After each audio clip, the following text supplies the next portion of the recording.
नमस्कार, स्वागत है आपका आदिशक्ति परिवार में। जैसा कि आप सभी जानते हैं कि सावन का महीना चल रहा है और इस महीने में भोले शंकर और माता पार्वती का विशेष पूजन होता है। ऐसे ही मैं YouTube देख रही थी तो मैंने उसमें देखा कि शिवलिंग के बारे में बहुत ही भ्रम फैलाए गए हैं और फैलाने वाले कौन से धर्म जाति से हैं ये कहना मुश्किल है, लेकिन जिन लोगों को ज्ञान ही नहीं है वो अभद्र भाषा का उपयोग करते हुए शिवलिंग का अपमान करते हैं। खैर, ये उनकी मंशा है। जो दुष्ट लोग हैं उन्होंने कुछ ना कुछ तो कहना और करना ही होता है, क्योंकि वो राक्षसी प्रवृत्ति के लोग हैं जो शिवलिंग के बारे में इस तरह के भ्रामक तथ्य फैलाते हैं। आज मैं इस वीडियो के माध्यम से आपको बताना चाहती हूँ कि शिवलिंग का वास्तविक स्वरूप क्या है, इसकी उत्पत्ति कैसे हुई और स्वयं शंकर जी ने अपने इस रूप के बारे में क्या कहा है। तो आप ये वीडियो अंत तक देखें, आपके सारे भ्रम दूर हो जाएंगे। और सबसे पहला भ्रम तो मैं आपका यही दूर कर देना चाहती हूँ कि शिवलिंग शिव का लिंग नहीं है, और लिंग शब्द का वास्तविक अर्थ क्या है वो भी आप सब लोगों को जान लेना चाहिए। हमारे शिव भागवत महापुराण में कहा गया है, जिसमें स्वयं शिव कह रहे हैं कि शिवलिंग क्या है और जो शिव की मूर्ति की जो लोग पूजा करते हैं उसका कितना महत्व है, शिवलिंग की उत्पत्ति कैसे हुई। वो स्वयं ब्रह्मा और विष्णु जी को इसकी उत्पत्ति का रहस्य बता रहे हैं। वही रहस्य मैं आज इस वीडियो के माध्यम से आप लोगों के समक्ष रखूंगी। सबसे पहला भ्रम तो मैं यही दूर कर दूं कि शिवलिंग शिव का लिंग नहीं है। पहले तो लिंग शब्द की जो उत्पत्ति है, जो उसका रहस्य है, ये जानने से पहले हमें लिंग शब्द का अर्थ जान लेना चाहिए। लिंग शब्द का अर्थ होता है सूचक या निष्कल या निराकार, और इसे स्त्री पुरुष से जोड़ने की आवश्यकता नहीं रहती है। ये जो राक्षस प्रवृत्ति के लोग हैं, चाहे वो किसी भी धर्म से संबंधित हों, वो इस तरह के भ्रामक तथ्य फैलाते हैं। उन मूर्ख लोगों को तो नरक गामी वो होने वाले हैं। और वास्तविकता में ऐसे लोगों का जीवन जो है वो नरक के समान ही होता है, जो इस तरह के भ्रामक तथ्य हमारे पवित्र हिंदू धर्म के बारे में फैला रहे हैं या भोले शंकर के बारे में फैला रहे हैं। खैर, हम लिंग की उत्पत्ति के विषय में बात करते हैं। शिव भागवत महापुराण में शंकर जी स्वयं कहते हैं कि निष्कल यानी लिंग यानी कि निराकार की जो पूजा अर्चना करते हैं उनकी पूजा मुझे सबसे ज्यादा प्रिय है। सकल यानी कि साकार स्वरूप यानी शिव मूर्त की जो पूजा करते हैं उससे भी ज्यादा प्रिय मुझे लिंग पूजन है, यानी निष्कल निराकार पूजन है। लिंग मतलब निष्कल और निराकार। और जो लोग ये भ्रम फैलाते हैं उनको ये वीडियो सुन लेना चाहिए। भगवान शंकर का एक रहस्य है कि भगवान शंकर स्वयं ब्रह्मा तत्व हैं, देवता ही नहीं, सभी करोड़ों मंत्र उनका पूजन करते हैं। हम मानव जाति या अन्य देवी देवता या क्षेत्रीय देवी देवता क्षेत्रपाल, ये सभी उनका पूजन करते हैं, उनसे शक्तियां हासिल करते हैं। लिंग व वेर, वेर मतलब मूर्ति, लिंग मतलब निष्कल, वेर मतलब मूर्ति। भगवान शंकर स्वयं कहते हैं कि मुझे लिंग पूजन अति प्रिय है, और जो मेरे साकार यानी वेर रूप की यानी कि मूर्ति का जो या जो प्रतिमा का जो पूजन करते हैं उससे ज्यादा प्रिय मुझे लिंग पूजन है। अब इस लिंग की उत्पत्ति कैसे हुई? आदिकाल प्राचीन समय की बात है। ब्रह्मा जी भगवान विष्णु से मिलने के लिए गए। भगवान विष्णु जी से सैया पर आंखें बंद करके ध्यान मगन थे। ब्रह्मा जी को इस बात का बड़ा आश्चर्य हुआ कि मैं विष्णु जी के पास आया हूँ, विष्णु जी ध्यान मगन है और मेरी तरफ कोई ध्यान नहीं दे रहे हैं। तब उन्हें क्रोध आया और वो घमंड में आकर के विष्णु जी से कहते हैं, पुत्र उठो, मैं आया हूं और अपने पिता का स्वागत करो। भगवान विष्णु ने आंखें खोली और उनका इस तरह का घमंड पूर्वक कहा हुआ शब्द सुना और पुत्र शब्द सुना तो उन्हें बहुत क्रोध आया, लेकिन वो मुस्कुरा करके शांत रहने का प्रयास करते हुए उन्होंने कहा, हाँ पुत्र, तुम्हारा स्वागत है, आओ और विराजो। ये सुनकर ब्रह्मा जी को और गुस्सा आया। उन्होंने कहा कि तुम मेरे पुत्र हो, तुम मेरा ध्यान करते हो, तुम मेरा भजन करते हो, मैं तुम्हारा पुत्र नहीं हूं। इस चूक के लिए तुम मुझसे क्षमा मांगो। तब विष्णु ने कहा कि तुम मेरे पुत्र समान ही हो, क्योंकि तुम्हारी उत्पत्ति मेरे नाभि कमल से हुई है। तब ब्रह्मा जी ने कहा, मैं समस्त सृष्टि की संरचना करता हूं और स्वयं भगवती गायत्री और सावित्री मेरे साथ विराजती हैं, जो कि वेद माता हैं। तो मैं तुम्हारा पिता हुआ, इसलिए तुम्हें मेरा अपमान नहीं करना चाहिए।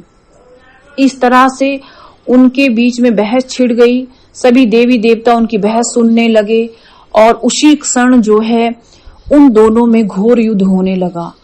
ब्रह्मा जी और विष्णु जी आपस में युद्ध करने लगे और युद्ध करते करते उन्हें कई वर्ष बीत गए। हजारों वर्षों तक ये युद्ध चलता रहा। तभी देवी देवता भी बहुत परेशान हो गए और भगवान शंकर जी के पास कैलाश में गए, जहां पे भगवान शंकर जी अपनी अर्धांगिनी यानी माता भवानी के साथ विराजे हुए थे। उन्होंने पूरा कथा समाचार उनको कह सुनाया और कहा कि इस युद्ध का अंत कीजिए, क्योंकि पृथ्वी पर और ब्रह्मांड में त्राही त्राही हो रही है और उन दोनों के युद्ध से पृथ्वी और सृष्टि नष्ट हो सकती हैं। और इस समय उनके युद्ध के कारण कोई भी देव पूजन नहीं कर रहा है और हमारी शक्तियों का ह्रास हो रहा है। भगवान शंकर जी को जब इस समाचार का ज्ञान हुआ तो उन्होंने अपने अंग संग अपने साथियों भूतादि गणादियों को लेकर के और केतकी को लेकर के अपने साथ चल दिए और युद्ध स्थल में वो लिंग रूप में प्रकट हुए। तब सहसा ही ब्रह्मा और विष्णु ने उस लिंग को देखा। तब उन्होंने आपस में कहा कि जो इस लिंग का छोर ढूंढ लेगा उसको ही सबसे ज्यादा शक्तिशाली माना जाएगा। तब विष्णु जी पाताल लोक की तरफ को और ब्रह्मा जी उधर लोक की तरफ को, ब्रह्मा लोक की तरफ को यात्रा करने लगे। कई समय तक यात्रा करने के बाद भी विष्णु जी को उनका कोई भी छोर प्राप्त नहीं हुआ, यानी लिंग का कोई छोर प्राप्त नहीं हुआ, वो अनंत था। ब्रह्मा जी इस प्रकार ऊपर की ओर उठ रहे थे, उन्हें भी कोई भी छोर उस लिंग का नहीं मिला। तब ब्रह्मा जी थक हार के एक समय में शांत होकर खड़े हो गए। उसी समय केतकी फूल ऊपर से गिरता हुआ नीचे की तरफ आया। ब्रह्मा ने केतकी फूल को कहा, तुम कहां से आए हो और कहां जा रहे हो और कहां से गिरे हो? तो केतकी ने कहा कि मैं इस अनंत लिंग के ऊपर से गिर रहा हूं, लेकिन मुझे गिरते हुए बहुत समय बीत चुका है और मुझे समझ नहीं आ रहा है कि इसका अंत कहां है। तब ब्रह्मा जी ने कहा कि केतकी, तुम मेरा साथ दो और मिथ्या भाषण करो विष्णु के साथ और कहो कि मैंने इसका छोर ढूंढ लिया है और तुम मुझे विजय दिला दो। केतकी ने पहले तो मना किया, लेकिन बाद में केतकी झूठ बोलने के लिए राजी हो गई। उसके बाद ब्रह्मा और विष्णु आपस में मिले। विष्णु ने कहा कि मैं तो इस लिंग का छोर नहीं ढूंढ पाया, क्या तुम ढूंढ पाए हो? ब्रह्मा जी ने उत्तर दिया, हाँ हाँ, मैंने छोर ढूंढ लिया है, केतकी इसका गवाह है। केतकी ने हाँ कि उसी समय वज्र रूप धारण किए हुए शिव प्रकट हुए और ब्रह्मा जी को कहा कि तुम झूठ बोलते हो, मैं तुम्हें श्राप देता हूँ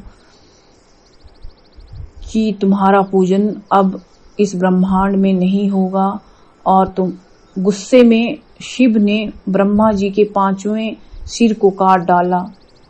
तब से ब्रह्मा जी का पूजन आप देखते हैं कि सिर्फ पुष्कर में होता है, कहीं और अन्यत्र नहीं मिलता है।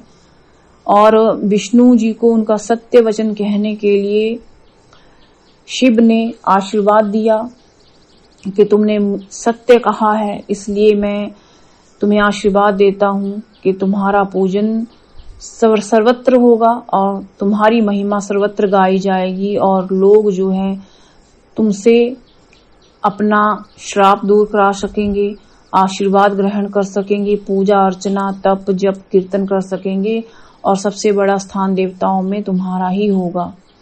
तब ब्रह्मा और विष्णु दोनों ने शंकर जी को प्रणाम किया। उसी समय शंकर जी ने केतकी को भी श्राप दे दिया कि केतकी पुष्प मेरे शिवलिंग पर कभी नहीं चढ़ेगा और केतकी के फूल से कभी मेरे शिवलिंग का पूजन नहीं होगा। उन्होंने केतकी पुष्प का हमेशा के लिए त्याग कर दिया। तभी ब्रह्मा और विष्णु जी ने शंकर जी को प्रणाम किया और शंकर जी को कहा कि ये लिंग क्या है और इसका छोर आदि और अंत क्या है। तब स्वयं शिव ने कहा कि इसका कोई छोर नहीं है, लेकिन मैं ये घोषणा करता हूं कि ये इस अनंत रूप से एक सूक्ष्म रूप में आ जाए, परमाणु रूप में आ जाए और इसका पूजन जगह जगह स्थान स्थान पर होगा। जो लोग इस लिंग का पूजन करेंगे उनकी सभी मनोकामनाएं पूर्ण होंगी और मुझे इस निष्कल यानी कि निराकार शंकर की जो पूजा करेगा यानी लिंग की जो पूजा करेगा वो ब्रह्म तत्व को प्राप्त होगा और उसे मोक्ष की प्राप्ति होगी। तब उन्होंने सभी देवताओं के समक्ष घोषणा की कि जो मेरे शिवलिंग का पूजन करेगा यानी निष्कल निराकार का पूजन करेगा वो ब्रह्म के समान हो जाएगा और उन्हें मुक्ति और मोक्ष मिलेगा। इसी प्रकार शंकर जी की इस गाथा का मैंने वर्णन आपके सामने किया है। जो लोग शिवलिंग यानी कि निष्कल की पूजा करते हैं यानी निराकार की जो पूजा करते हैं, भगवान शंकर उनसे बहुत ही प्रसन्न हो जाते हैं। सावन मंथ में शिवरात्रि में जो इनकी पूजन अर्चन करता है, दूध दही चढ़ाता है, गंगा जल से इनका अभिषेक करता है, भगवान शंकर उनको विशेष रूप से आशीर्वाद देते हैं। आप सभी को मैं ये बताना चाहती हूँ कि सावन मंथ में आप भोले शंकर जी की उपासना करें, शिवलिंग का अभिषेक करें, पूजन करें। ये सब वेद सम्मत है। केवल भगवान शंकर ही ब्रह्मा तत्व हैं और वो आपको मुक्ति प्रदान करने में सहायक हैं। अगर आप सभी को यह वीडियो अच्छा लगा हो तो लाइक और शेयर कीजिए। YouTube पर फैले हुए भ्रमों से दूर रहिए। अपने धर्म का पालन कीजिए, दूसरे धर्मों का आदर कीजिए। यही मानवता है। नमस्कार।